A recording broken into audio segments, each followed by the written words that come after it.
चोली के पीछे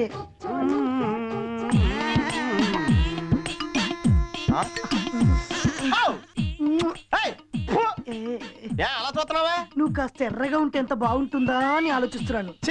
నేను పుట్టినప్పుడు హాస్పిటల్లో కరెంట్ పోయిందంట, అందుకే ఇలా నల్లగా తగలటం. నువ్వు పుడుతున్నప్పుడు కరెంట్ పోయింది, నేను పుట్టే కరెంట్ పోయింది, అందుకే ఇలా అంటూనే చిన్నది. ఎవడరా ఇక్కడ? శ్రీ శ్రీ శ్రీ శ్రీ విరాట్ శాస్త్రి గారు ప్రవేశించినప్పుడు ఎవడు పలకడమిట్రా? ఎవడిక్కడ? నేనున్నా. ఏం కావాలి? వెళ్ళి వేడి పూరి తీసురా. పూరి కావాలా? పూరిలే. వీడెక్కడ దొరికాడు దరిద్రుడు? అమ్మా ఏమిట్రా ఇది? పట్టుకోవడానికి హ్యాండిల్ లేదు, మంచి నీళ్ళు తాగుతారా? డైలీ మేము టాయిలెట్ లో వాడుతున్నాం కదా, చాలా కంఫర్టబుల్ గా ఉంది. టాయిలెట్ కు తీసుకెళ్తున్నారా? ఇదిగో పూరి. ఏమిట్రా ఇవి? పూరిలా బొబ్బట్లా? పొంగలేదేమిట్రా పూరి? అన్ని పూరీలు పొంగుండు, తింటే తిను లేకుంటే లేదు. ఓరు వీడి దుంప దగ్గ, వీడెక్కడ దొరికాడు నాకు?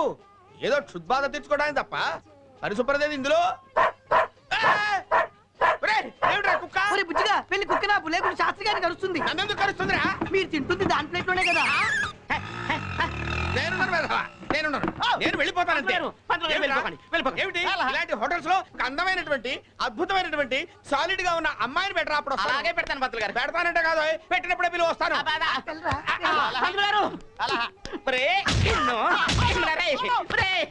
లోపలికి వెళ్ళి పని చూడండి రా, హోటల్ పుల్ల చేస్తున్నారా మీరు?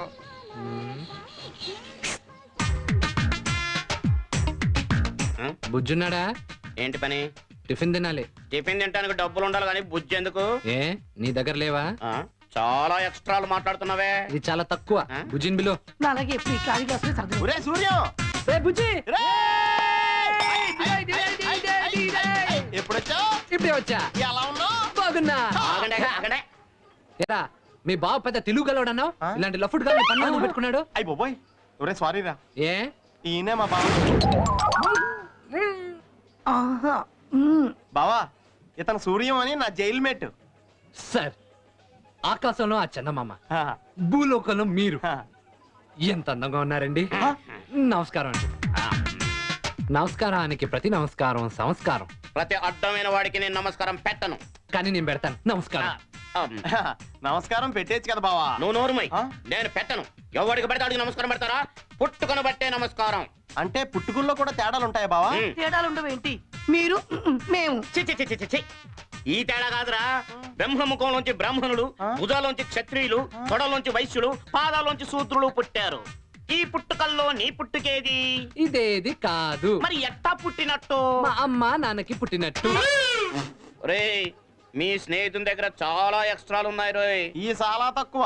ముందు ముందు చూపిస్తాడు చూడు, తట్టుకోలేవు. పదరా టిఫిన్ చేద్ది గాని. సర్లే, ఏం తీసుకుంటావు చెప్పు. ఏముందో చెప్పు. నేను చెప్తాగా. బెత్తడి ఇడ్లీ, బూటి స్పాట్ అంత వడ, ముచ్చటైన చట్నీ, ముద్దొచ్చే సాంబార్. ఏం కావాలి? రే, వీడి మాటలేంట్రా తేడాగా ఉన్నాయి. మనిషి కూడా తేడా. ఒరేయ్, నువ్వెల్లో మసాలా దోశ పట్టరా. మసాలా దోశ అనుకు, నశాలానికి ఎక్కుద్ది. కుర్రోడు అసలే చాకులాగున్నాడు. అట్ట చూడమాకయ్యా. సూర్యం, సూర్యం, ఆ రౌడీ వెదలు మీ అమ్మ సమాధాన శ్మశానాన్ని కూల్చేస్తున్నారు. ఆ స్థలాన్ని భూ కబ్జా చేస్తున్నారు. నువ్వు అక్కడికి వెళ్ళు, నేను వెళ్ళి పోలీసులు తీసుకుంటాను.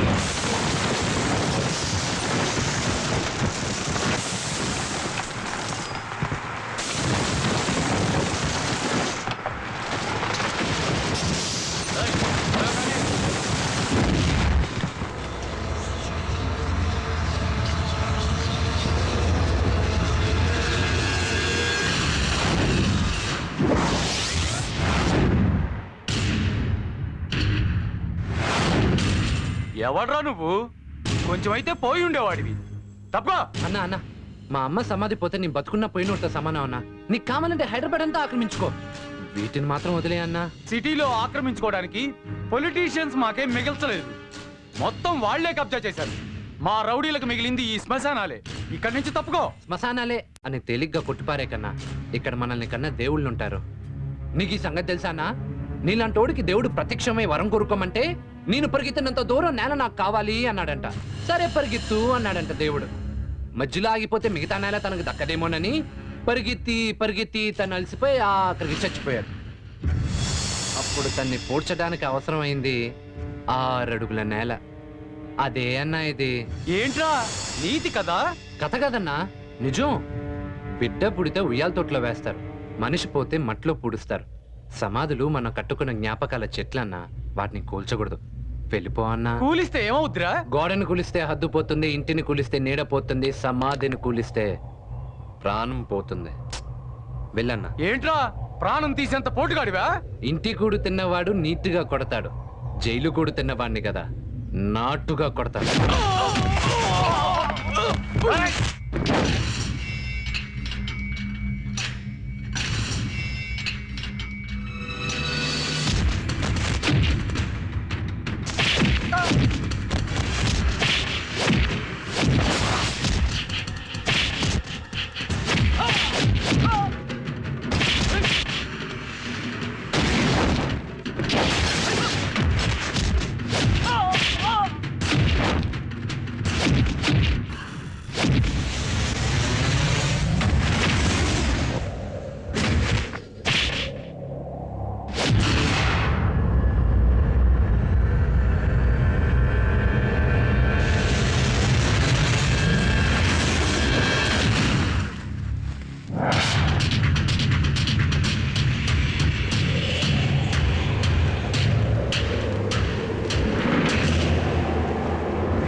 ఈ లింగిగాళ్ళందరూ మడతట్టే దిక్కులేసేయండి. వాళ్ళ జేబులు ఏమైనా ఉంటే తీసుకొచ్చి నా జేబులో తోసి. మరి నాకో ఎవరైనా చేతులు లేని వాళ్ళు ఉంటే వాళ్ళు వెళ్ళి నాకు పని. డ్యూటీలో చేరి 6 నెలలు కాలేదు, అప్పుడు నొక్కుడు కార్యక్రమం ఎవడ్రా అక్కడ? మరి నా సంభావన గుళ్ళో పెట్టి చెడకోపం జరక ఇక్కడ దొబ్బేద్దామని వచ్చావా?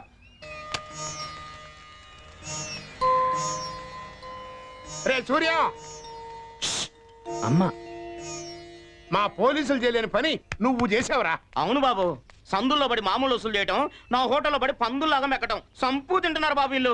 ఇక నుంచి నీ పుణ్యమాని నా హోటల్ ఈ కాలనీ ప్రశాంతంగా ఉంటుంది. ఒరే సూర్యం, రేపటి నుంచి నీకు ఫుడ్ గిడ్డు అన్ని మా బావ హోటల్లో ఫ్రీ అంటరా. ఏమంటా బావా? ఓకే అంట. ఒరే నేనెప్పుడు అన్నాను రా? సూర్యం, కొట్టి కొట్టి బాగా అలసిపోయినట్టున్నావు. ఇంటికెళ్ళి వేడి నీళ్ళతో స్నానం చేసి సెంటర్కి వచ్చాయి. దా సూర్యం దా. ఏం బాబు ఫ్రీగా తిందామని వచ్చావా? ఫ్రీగా ఎందుకు తింటాను? డబ్బులు ఇచ్చే తింటాను. ఏ బాబు? ఒరే బుజ్జి, ఒక 50 అప్పు ఇవ్వరా. అబ్బా బావా, నాకు 50 ఇచ్చి నా జీతంలో కట్ చేసుకో. ఇయ్యే అలా సొత్తవే. ఆ 50 మీ బావకిచ్చి నేను టిఫిన్ తిన్నాక బిల్లు కట్ చేసుకొని బ్యాలెన్స్ నాకు ఇమ్మను. విన్నావు కదా, మళ్ళీ చెప్పట్లేదు అనుకుంటా. ఏం తీసుకుంటావు? ఊరి ఒరే, మా బావగాడు బాగా ఓవర్ చేస్తున్నాడు. అన్న సూప్ చూడవా? ఫుల్గా చూపించానా? సగం సాలాడికి చచ్చిపోతాడు. ఆ టేబుల్ చూసుకొని కొట్టాం. రండి సుబ్బారావు గారు.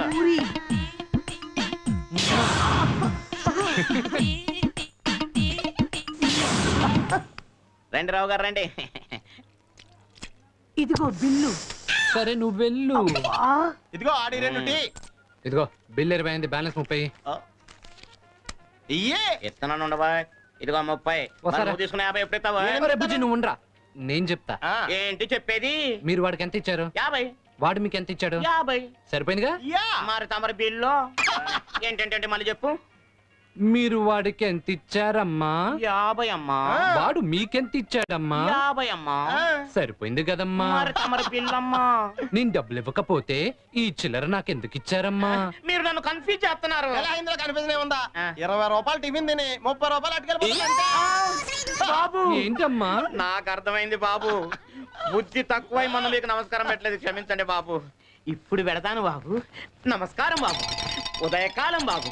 శుభోదయం.